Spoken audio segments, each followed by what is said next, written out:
Hello, and welcome to Educational Triage, where we discuss issues in alternative education. This is a discussion about teaching, by teachers, for teachers, and others who are interested in the alternative education world. We hope you find today's episode relevant, engaging, and useful. And if you do, please subscribe. I'm Tony Hunt, and I'm here to help guide you with the help of my friends Christy and Philip. Welcome back to Educational Triage. I am here with my good guide, Mr. Philip Summers. Howdy, Philip. Aloha. And we aren't sure of why, but Christy Goodell was unable to make it tonight. Hopefully everything is well with her, and we will find out. So as we go in, today we're going to be talking about credit recovery. Credit recovery seems to be a huge issue. Since lockdown, it has been permeating every hallowed hall that we have in this country, different people. So I thought maybe we might define what credit recovery actually is, and then we could look at some of the history to get to where we are today and take a look and see what it is that we're actually doing with credit recovery and whether or not it works, whether or not it actually makes sense, or what we should be doing if it's not happening already. That sound like a cool deal there, Philip? It sounds like a cool deal to me. Yep, it does. I say that Great. kind of hesitantly Great. because I'm sort of kicking around in my head. When I was in high school, it never occurred to me that I couldn't not pass the class. So I had to pass the class because I don't think I ever was made aware of any opportunity to ever make up a class. I guess they just made you go to another year of high school. And then somewhere along the line, it became sort of a thing where you could take the class again. It was summer school. I remember taking summer school. And then, of course, I didn't take high school for a while. I went to the adult world, and I came back as a teacher.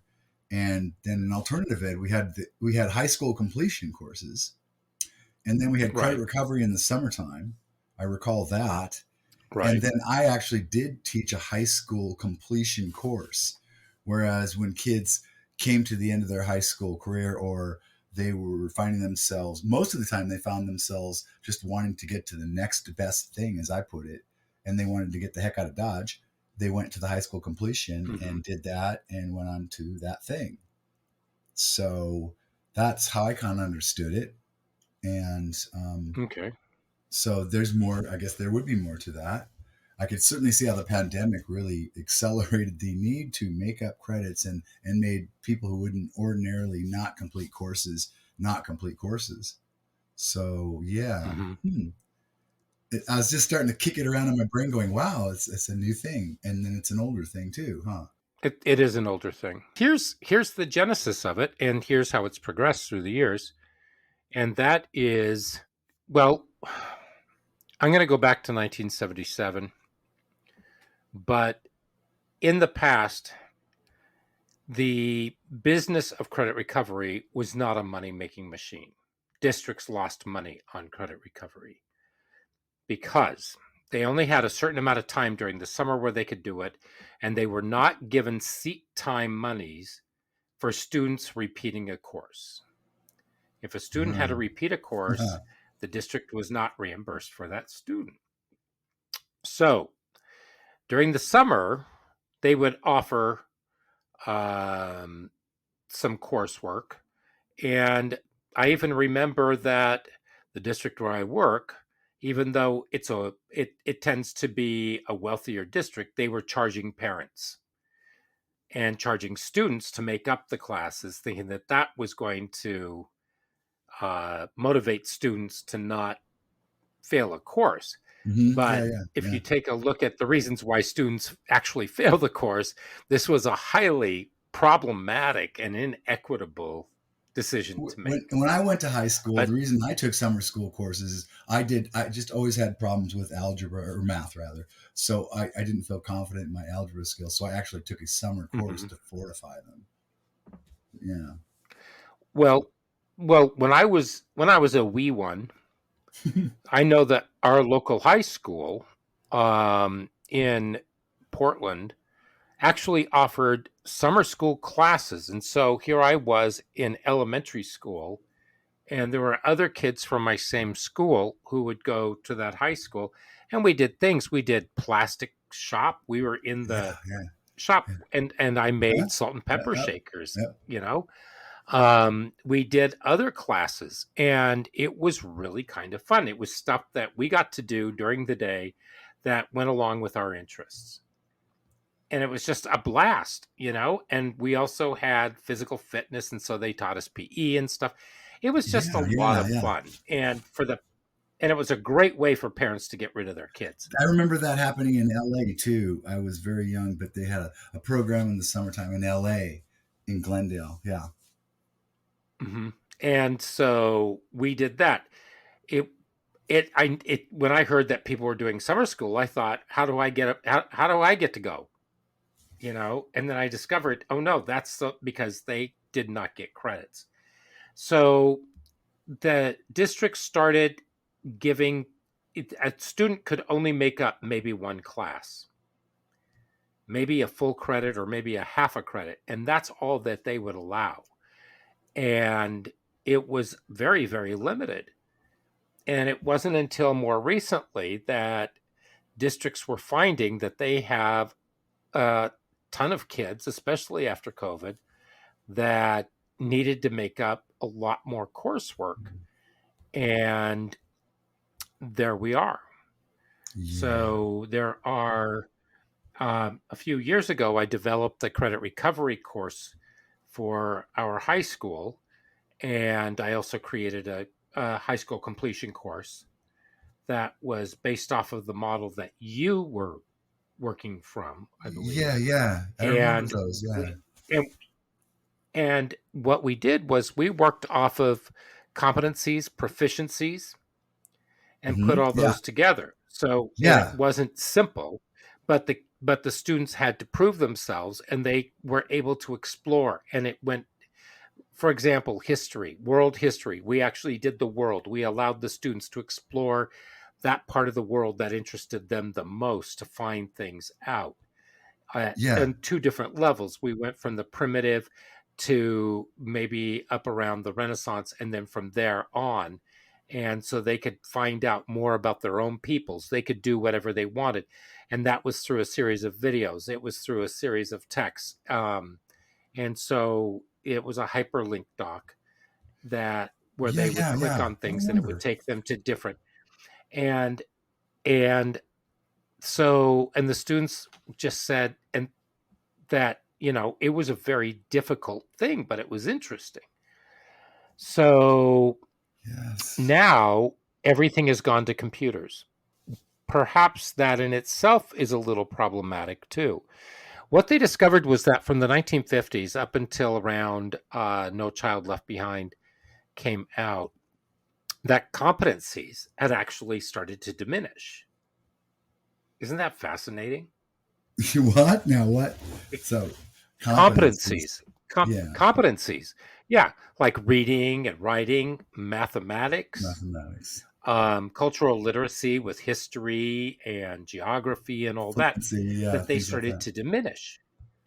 And which is really kind of interesting. So what happened, my understanding from all the research and all the literature I was reading, is that No Child Left Behind then took it more from an academic standpoint and made it so that, and that's why things started to become more siloed, Right. was because all of a sudden, all the testing, everything that happened, focused in on the academics of that subject area. And so no longer were we looking at whether or not a student could write a good, cogent paper or read things, even though they're being tested in it. So, can you write a decent paper in science? Can you demonstrate the ability that you understand what's going on in science? Now it's Mhm. all academics. So, the and the biggest problem with that is when you hit the vocational strands, So let's say kids are doing auto shop. Let's say that kids are doing wood shop. They have to as well demonstrate academic abilities in those areas. That's what No Child Left Behind and every single ensuing program from the federal government has demanded. Yeah, yeah, So yeah. instead of a person showing proficiency, let's say I'm in wood shop and I can make a piece of beautiful furniture, let's say, in wood shop, and I know exactly what I'm doing. I may not be able to pass that class because I did not do the reading, the writing, and the arithmetic the right way, Yeah, that's because that's exactly going to it. be judged in there. It doesn't fit in the right So, can. Yeah, that's correct. Yeah. yeah. So that's one way of looking at what happened with academics lately.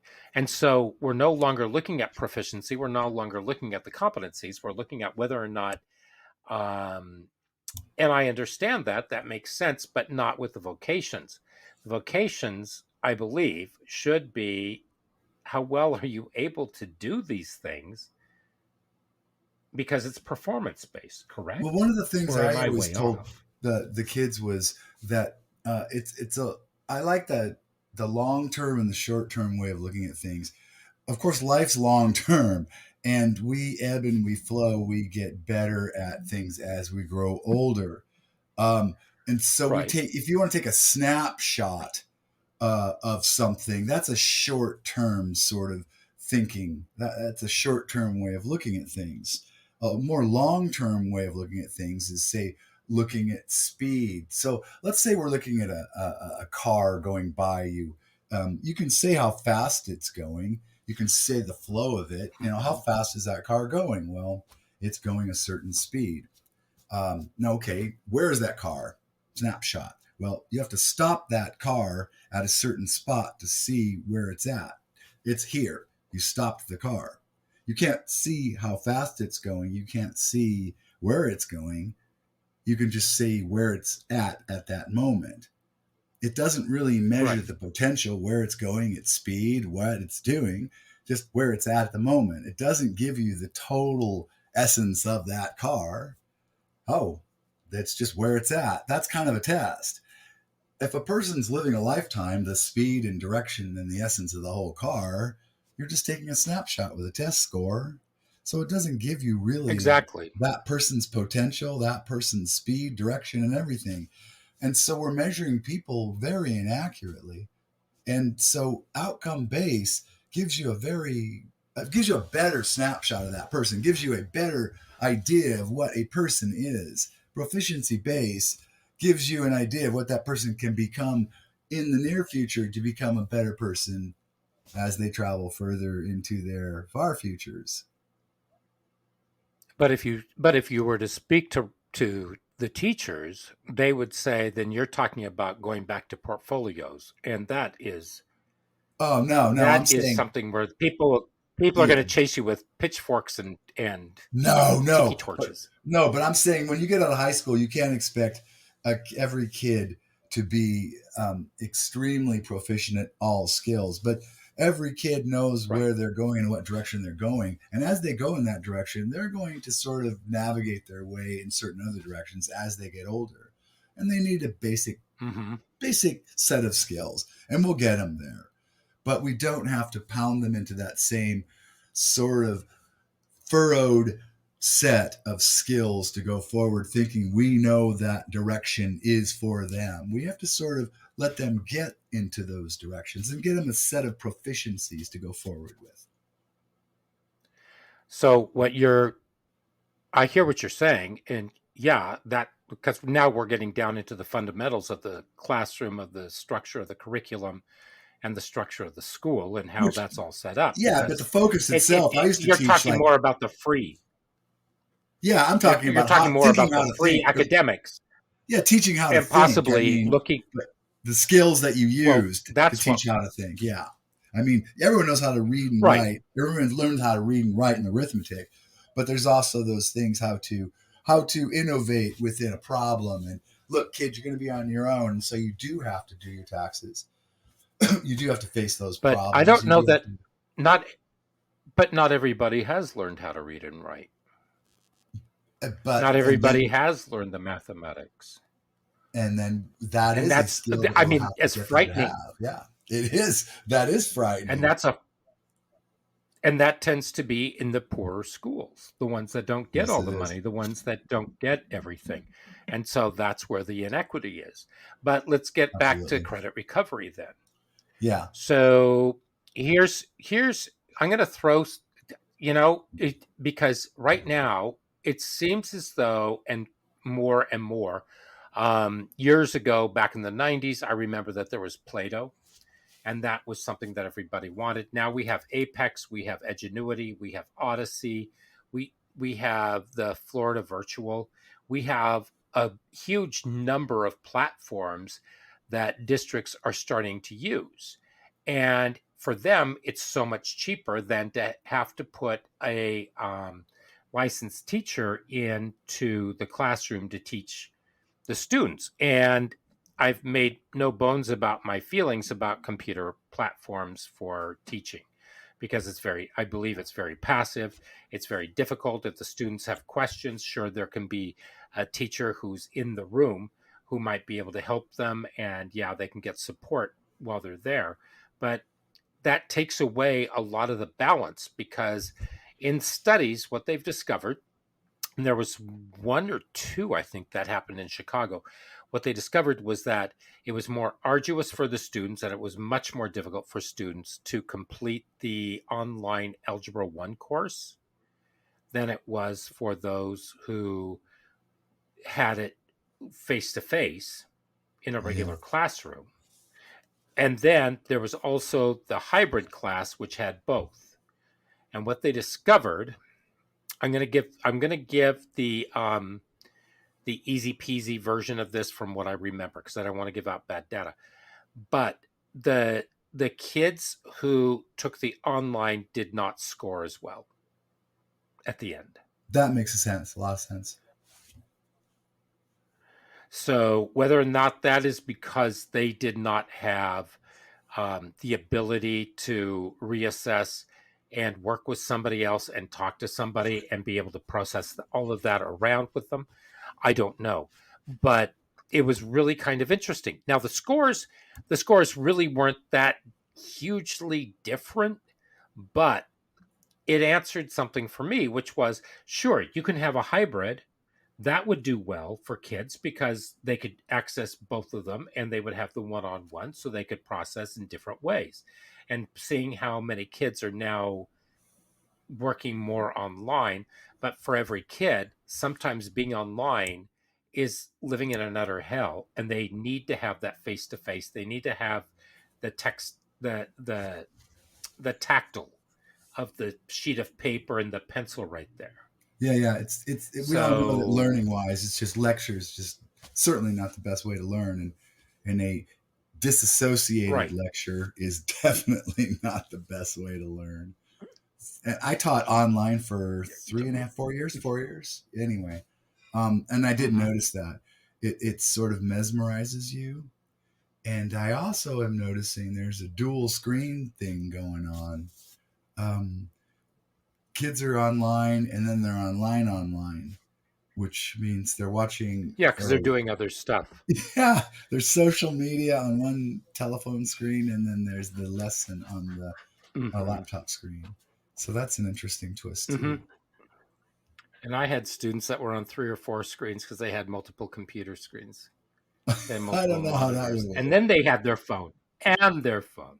So, they say that multitasking is a farce because you are able to do a lot of things, but you can't really do any of them well. That's what I've heard too. Yes. But so anyway, so what happened is all of a sudden teachers or districts are resorting to having kids do this because they are able to plow kids through credit recovery en masse, and they can pack the classroom where you might have had a classroom with maybe 18 to 20 kids per teacher for the credit recovery so that they could work with them. Now you can pack it with 35 kids because they're all on the computer, and that's all they're doing. And so they're just like little minions, and it sounds a little bit like it's coming out of Aldous Huxley or something, but you have that's all they're doing, and they're all just working along and getting it done. Are they really learning it though, and can they really process and move into the next level? Or what is it that we're actually doing? Are we really teaching them what they missed in the classes because the computer program is something that's already prepackaged? And yeah, you can move things around, but Algebra 1 is increasingly the most failed class. That was my class that I had the difficulty with, that I'd actually gone to summer school to try to get better. So yeah, that makes sense. Well, yeah, So I have seniors that are in Algebra 1 and they still need another 2 credits of mathematics in order to graduate. And people are saying, well, do magic for them. It's You've kind of tied my hands behind my back here, because why isn't there some kind of remediation for a lot of these kids? Well, we have this one class and it's like, you know what? yeah, You're tone deaf. You're not listening, because if Algebra 1 is really that difficult, and if we have that many kids that are failing it, and even if you have 20% of kids failing a class, that's a lot. That's a huge chunk. So, how do we remediate what it is that they do? So, I'm going to throw one of the papers I read. They talked about some of the inequities of having to go through credit recovery. And maybe out of this, we might get some better ideas of how we should be doing credit recovery. And as opposed to just, because a lot of districts, I know that mine does this, and it makes me angrier than all get out. They they already have this prepackaged curriculum, and they plop the kids down in front of it, and there's absolutely no nuance to it. It's just do everything that's there. And so let's say that let's say that Marigold uh, got sick, very sick, and she was hospitalized. And she was an A student in one class, but then she's disenrolled from her high school because she's in the hospital, because there was no way for her to continue doing her work because she was out of it. And then she comes back and she's better, but she's already been disenrolled. And so her grade has gone to a straight F, and she doesn't pass it, or a no grade. Um, and so she has to make that up. Well, she already did most of the work and she had an A. Why should she have to suffer through the entire course again?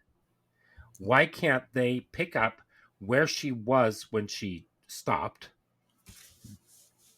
and just have her complete the course? Why is that not one of the remedies?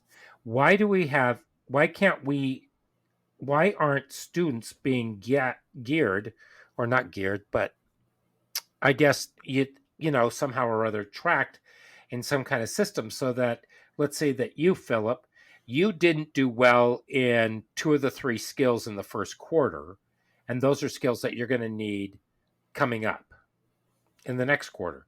Why can't we remediate those skills and figure that out? Because you're not the only one that's going to need that. And then we work with you on that, and we find a way for it to become more relevant, and it becomes a lot more accessible to you. So that way you can succeed the next quarter. Otherwise, what happens is you start falling further and further behind, and we just get into this whole cycle, correct? the online academy used to. I'd just call the teacher when I got the transcript if I had a way of getting any kind of partial transcript, or if I had the semester or the quarter grade. I would take that. Mm-hmm. And if I could get any kind of, if they had their work, I said, did you save your work? Is there any kind of way to go to the teacher and get the partial credit? Can you show me that you got half a quarter credit? I'll take that. Show me what you did. And I'd give them credit for what I can give them credit for. And then I would just reduce the class. I was using one of the um, online learning sites that they had. One of the ones that actually you're familiar with.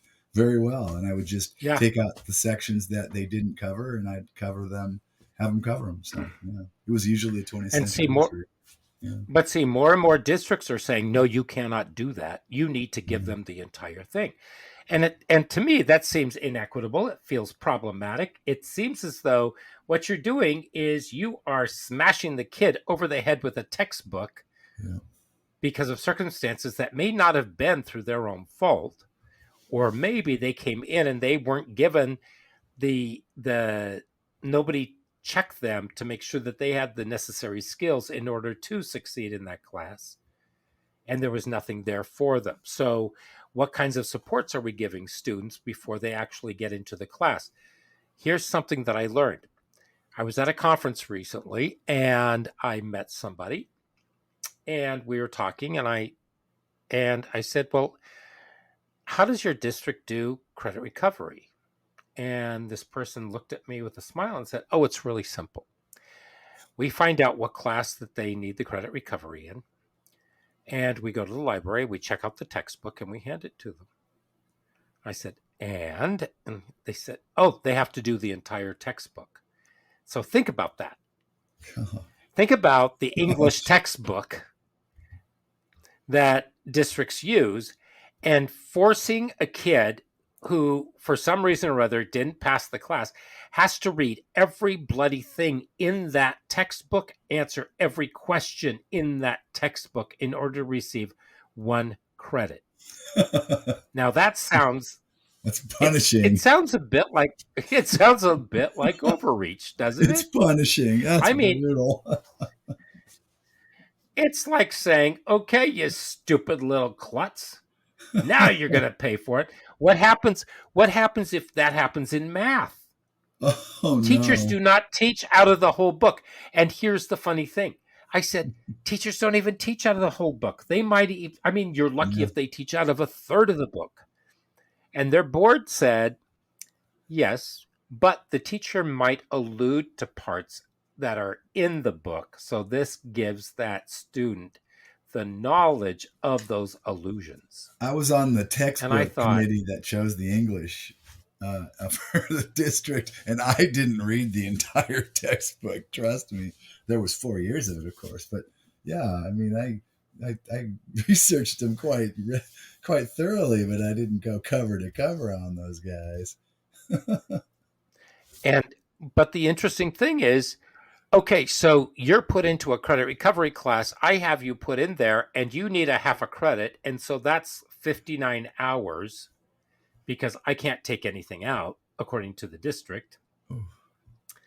And let's say that you have some processing issues. So, how do I modify that? Well, from what I understand, you cannot do anything. They have to stay as is. You cannot do anything. That's You can true. A sit lot with of the fun. student and work with them, but you can't do any modifications. You can't do any adjustments, nothing, unless they have a modified diploma. And then that has to go through their special ed manager. And I wish Christy were here so that she could help us. So it's because and here's the reason why they want to make sure that the students are there for the entirety of the course, if that's a quarter or a semester. That's the only reason Carnegie seat why. hours. Well, they don't really get paid for those seat hours, though, do they? Because unlike high school completion, where they're taking a new class, if they're in a credit recovery class, the district doesn't necessarily receive any seat time because they're retaking a class. That's true. So why not just cram them in there and see? Now here's where it gets very interesting. 1/3 of students doing online in the studies that I've seen so far, there are very few studies. I think I read it in more than one place. I do know this. So maybe there were two. And what they discovered was that it's broken down into thirds. 1/3 of students will complete all the work on time. They're motivated. They just want to get the heck out of Dodge. Yeah. 1/3 of the students will dilly dally but eventually they may or may they will most likely finish. And Mhm. then 1/3 of students will drop out. 1/3 of the students will drop out. One Yes. third? That's not acceptable. Well, that's Not to well, me. if when you don't give kids an alternative, if they have to do everything online, if you're not Yeah. looking at adjustments, if you're not teaching to the student, because this is brain dead, it's tone deaf, it's bigoted, it's prejudice, it's problematic, it's got so many things wrong with it, and yet they virtue signal about what great people we are and what wonderful things we're doing. I understand that you want rigor, but take a look. Okay, so let's say that, okay, we're going to go to Tommy Thumbsucker. And Tommy is not a good writer. However, Tommy's totally into computers. Now, if I can get Tommy to write a technical manual and I can parse that out so that it's chunked and it's in different pieces until we have one whole thing, and he has to do research, he has to do whatever. And so that is his writing project. Right. Why can't he get the English credit for that? Right. I mean, why am I barring Tom from society because he's not going to write well about transcendental philosophy in the 1800s? It, Or the Enlightenment, exactly, exactly. Jonathan Yeah, a modest Jonathan, proposal just Jonathan didn't float Edwards. his boat.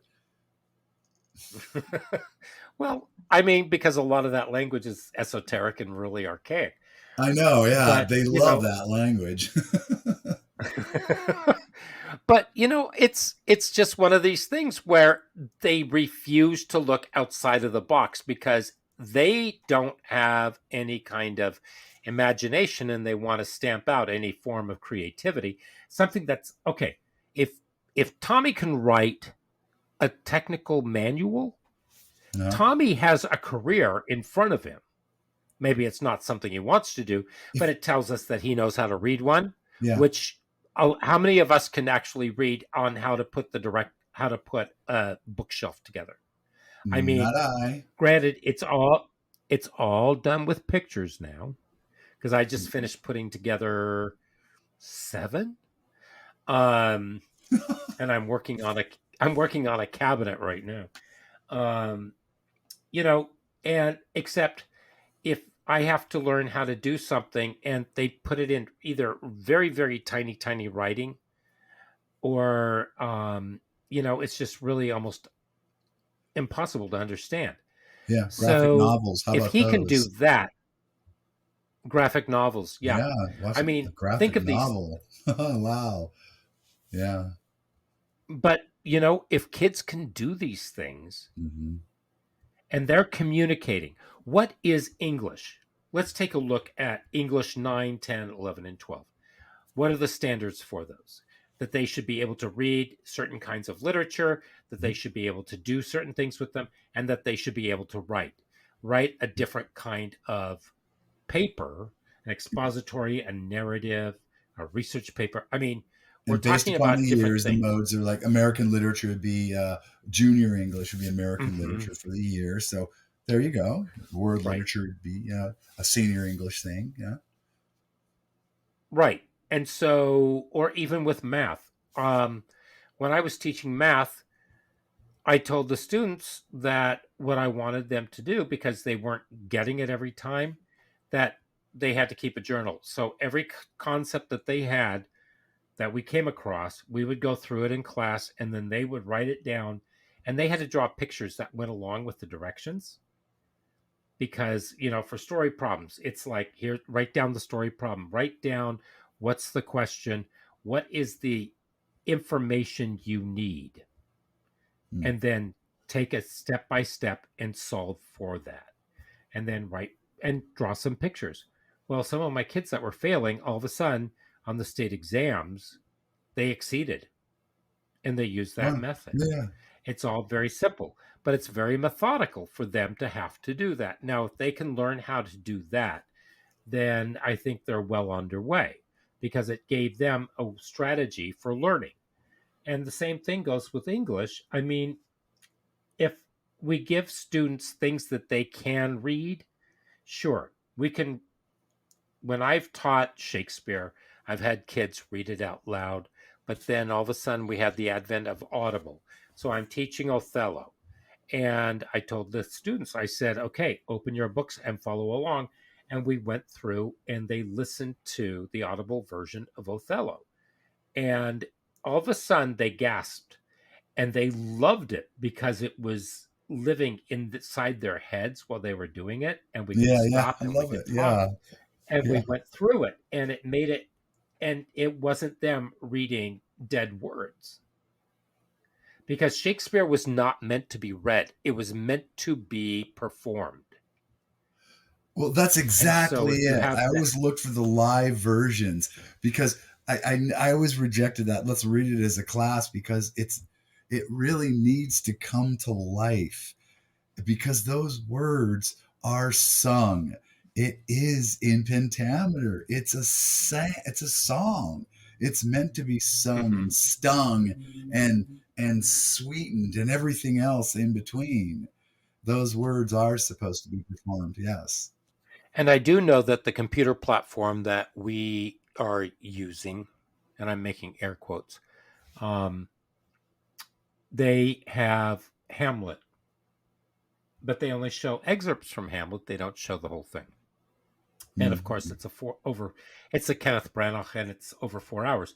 But the students just, it's hard for them to really relate. It's all broken up. Now, if they had to sit in front of it and they had to talk about it, and Mm. and we just went through the whole movie and we talked about different parts of it, that would be different. But it's not giving them an entire idea of what they're looking at, so they have context, because you need context for Shakespeare, and then Yeah. the language Yeah. starts to fall into Mm. place. And students need that. I mean, you can't say because 25 years ago this was what worked best. You have to look at where students are coming from today. And so, and classrooms are becoming more and more, I don't know, they're I keep seeing the same kids coming in, and it's sort of like, why? And it's because they were lost within the first couple of weeks of class for one reason or another. Sometimes their lives have been upended for Yeah. one, something happened. Sometimes it's, and I said this earlier, sometimes it's because they just don't have those necessary skills. Maybe they transferred in and maybe they didn't have that. So they better catch up. We have this processing plant called a school, and they are just sort of like on the side and the castaways. And this is how we try to reshape them and refurbish them in a sense Mhm. and sell them off as good enough. Well, I think you and I But they, approach it a different way. We understand that schools are, they are that factory or that we try to refurbish them, and we know that in a lot of ways they try to break down the character of the students and they break down our character as well. And maybe we're rebelling against that system ourselves by doing what we do. But I think what we're trying to produce is, we're trying to produce an experience, not content. I mean, my content is right. just a throwaway. I'm trying to give the kids an experience. I when I had that rock wall built in the school behind our school, when I was Hmm. teaching the Everest thing, when I go out in the world and I was trying to bring the out there into the in there in the classroom. I'm just Hmm. going like out there going, look, I found something cool. Check it out. It's an experience. Shakespeare, we just talked about that. It's meant to be performed and experienced, not to be read as content.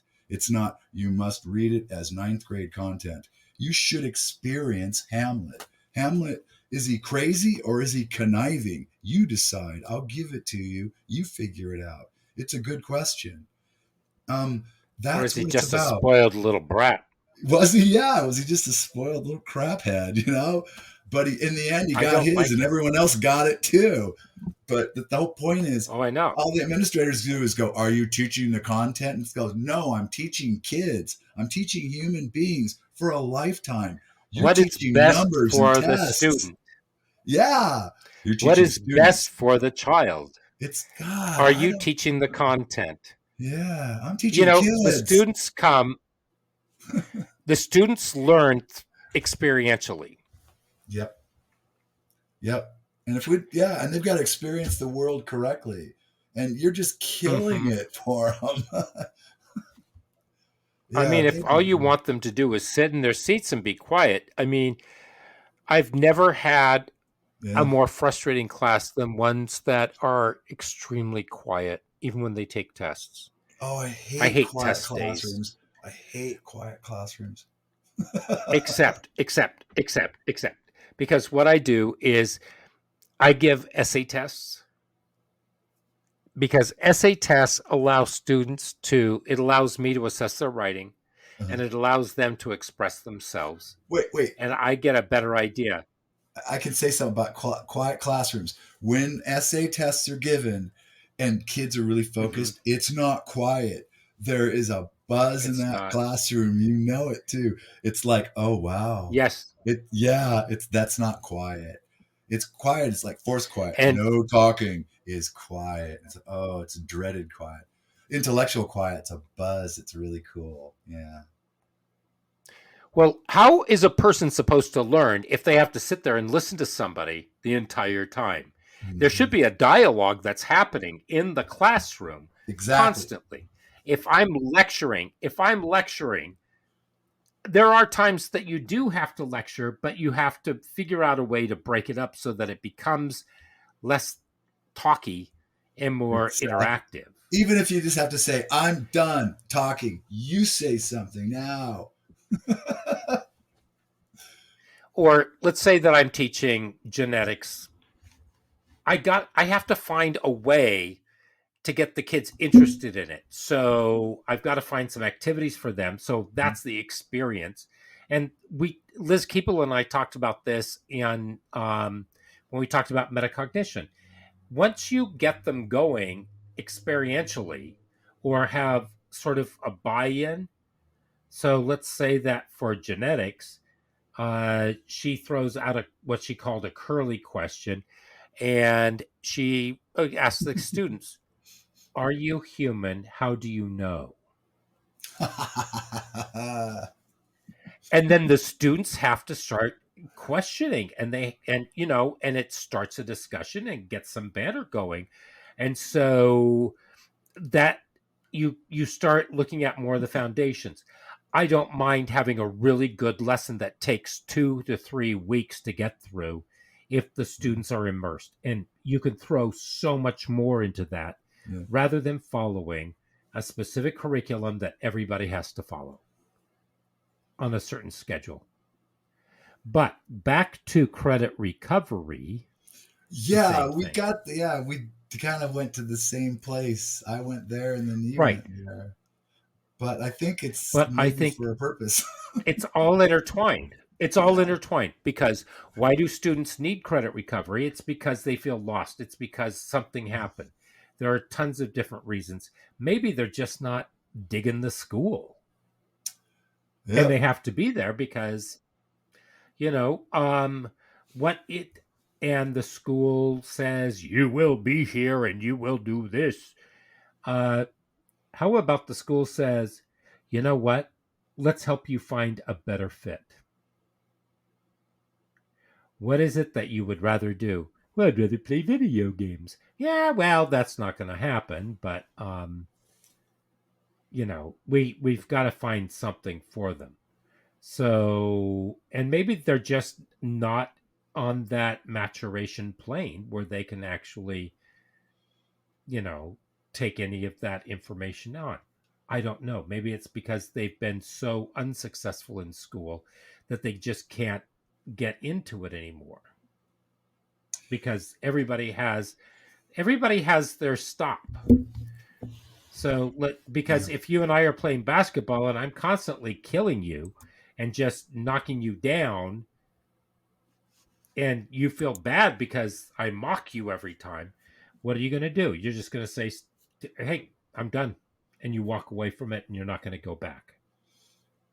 Yeah, well, yeah, if I'm trying to play basketball and you put me in with college seniors or playing, yeah, NCAA Division One basketball, I will be destroyed.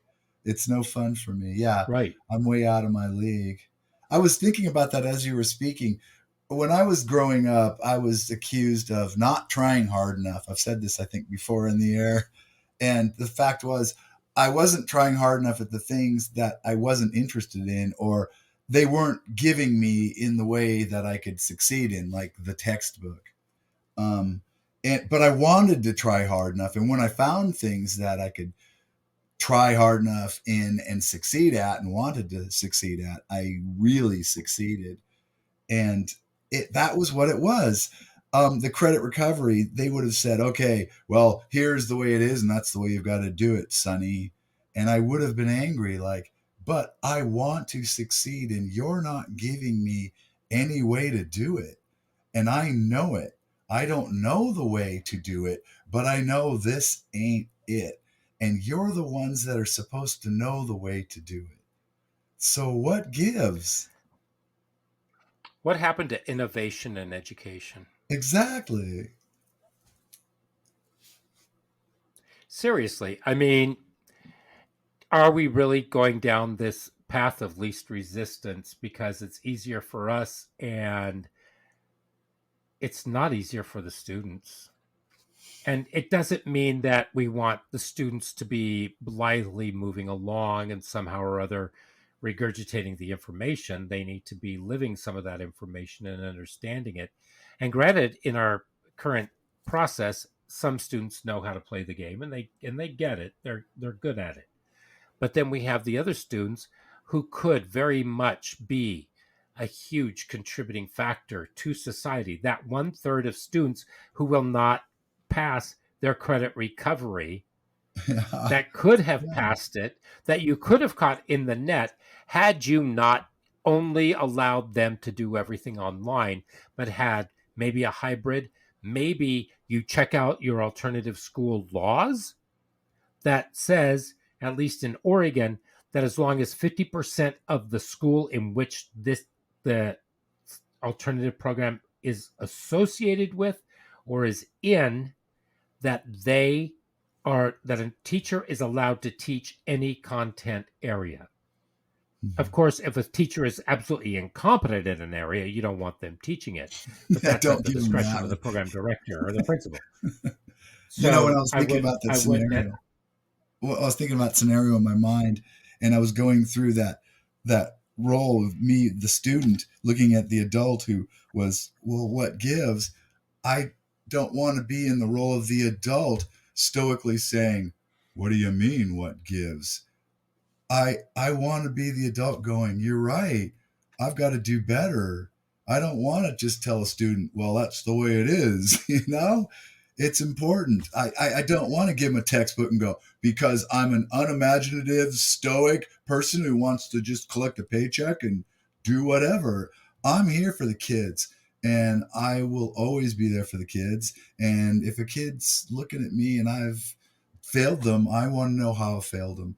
And if a kid doesn't want to work, that's one thing. But if I've not gotten them to the next best place, and that's just me failing. That's just me failing. And if, yeah, yeah, that's yeah. it. And if students are failing in your class and you have not done your utmost in order to try to help them pass that class, then you failed. Yeah. Or found a And place, yeah, where they can granted, do there's it. Yeah, better. Yeah.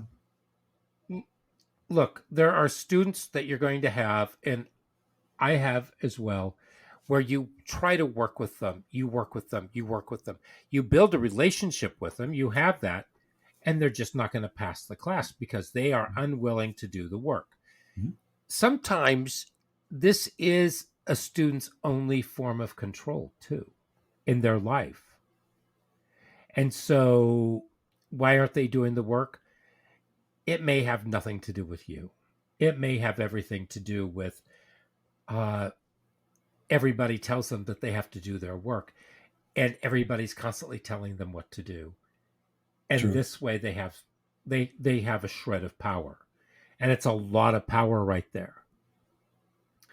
Now, you can tell them how stupid it is that they're doing this to themselves, but you're just keeping that narrative inside their head going.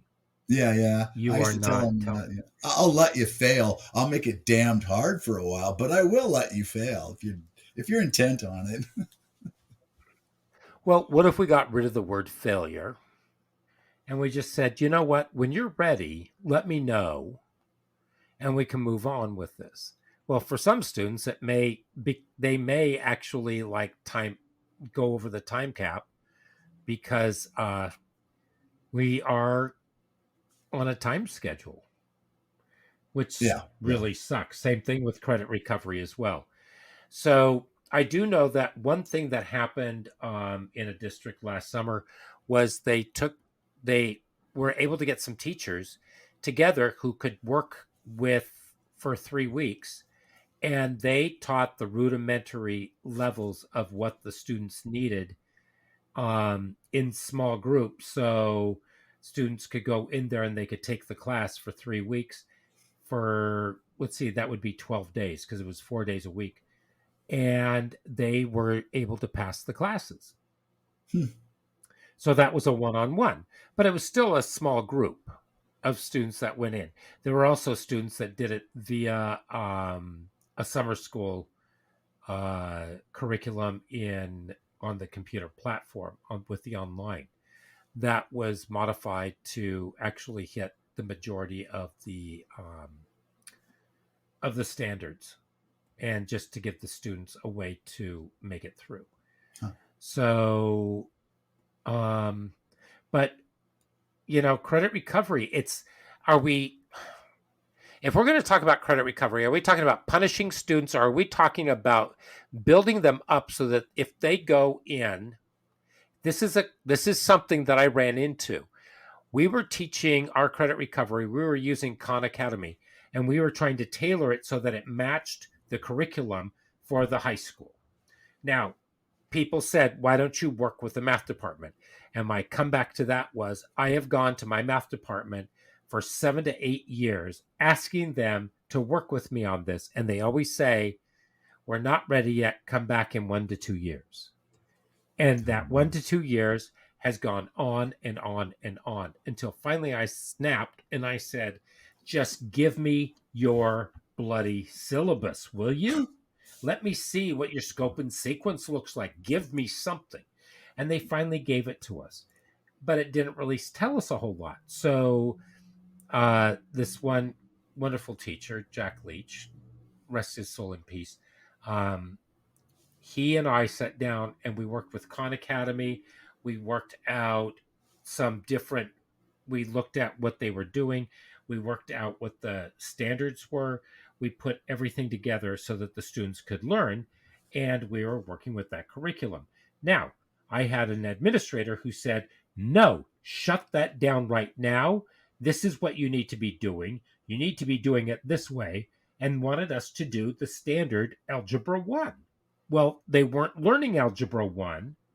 They were learning concepts of Algebra 1 with some geometry and some other math concepts from other classes. Fine. But I finally turned around and we had a meeting on it. And I said, look, I understand where you're coming from because you're uncomfortable with it, but you don't even ask why we do it. And the reason why we do it is because if this kid is failing this class this semester, how are we scaffolding it so that they can succeed the next semester and build those skills back up? Are we doing that? Are we scheduling them for success? Are we just throwing material in front of them, telling them to do it like it's busy work and they have to be little ants who are at the bottom of a mud pit and they have to figure out a way to tunnel through the clay? No. Well, yeah, I Uncoordination. mean, well, well, I just couldn't believe it. And then they pushed with the district office and they won. But still, here's another problem with credit recovery. Yeah. are the students getting the information they need so that they can be successful for the next level? Or are we just giving them something to keep them in their seats and keep them quiet so that they never want to miss another class again? Credit recovery is punishment. Is it? I And just so, wonder. yeah, because I think that it's time that we wind up. But, I think we came up with some good ideas. I mean, you had some lovely ones, some You as brilliant well. ones. I kind of do wonder. Thank you. So, but how do we teach credit recovery? What is it in your district?